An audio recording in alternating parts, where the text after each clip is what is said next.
You know those moments in life that when nothing goes to plan. Mike Tyson, this guy, once said that everybody has a plan. Well, those moments happen to all of us all the time. These moments where you get knocked out or you felt like it's knocked out. Now, this is one of those days. I had one of those days recently, and it wasn't pleasant. And I want to talk about that because it's really important for us as business owners, entrepreneurs, and practitioners, and just human beings, that this is something that we will experience over and over again.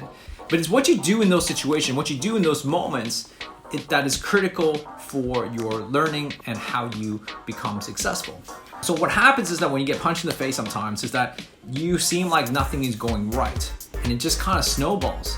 And like Mike Tyson said, if you get punched in the face, it just seems like your plan just goes out the window. And so what I want to talk about to you in today, and just give you some advice that how I got out of this, my situation, was to kind of have a clear understanding of that there's a step process. So the first thing I think is really important for you to understand is that emotions cannot be controlled. Like, you can't just turn it off, right? But what you need to do is shift the energy and the focus on actions, things that you can actually do, versus trying to control or shut down the emotion. We are all human beings. We need to understand that human nature, the human emotion that's within us, it's going to rise up, and we're going to go through these challenges on a regular basis. And you gotta be okay with that. Trying to suppress it and just being logical, but I shouldn't feel this way, that other people are probably having a lot worse than us, doesn't change the fact that you're feeling this emotion. It's okay. So be okay with that. The second thing I think is really important is that it's about understanding your scorecard. What you need to do is look at the scorecard you're measuring this by, because what we're gonna measure our success right now is most likely gonna measure on the goals or whatever you're trying to achieve. But what you're measuring, that shouldn't be your scorecard at this stage. When you're feeling this moment, when all of this stuff is coming up, your scorecard, what you should be measuring is how quickly can you shift out of this state. Now, the third thing I think is really important is the understanding of courage and defining courage. And he gave this the greatest response on courage that I've ever heard. He said that courage is to take action despite my survival impulses. Because he understands the human nature, and he has something called the champion mindset.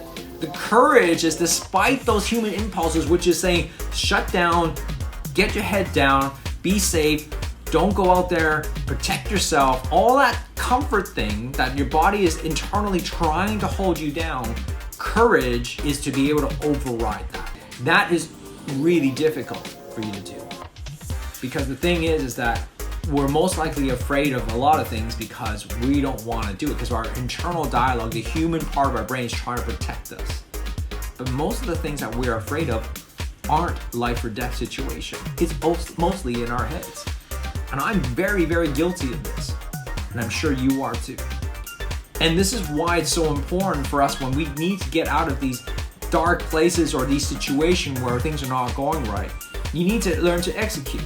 And what I've learned that used to take me weeks to get out of a situation like this, where over the last couple of years, I've been able to condense it minutes, maybe hours, but definitely no more than 24 hours. I have two specific people that in my life that are really important to me. One is my wife, who can have a built-up relationship where I can actually talk this thing through. And number two is my coach, my mental coach, Jeff Spencer, who's able to provide me different perspective that I don't have within myself. Thanks for watching this video. If you haven't already done so, that subscribe button, you should press it. And because I want to share videos with you just like this one to help you grow your practice.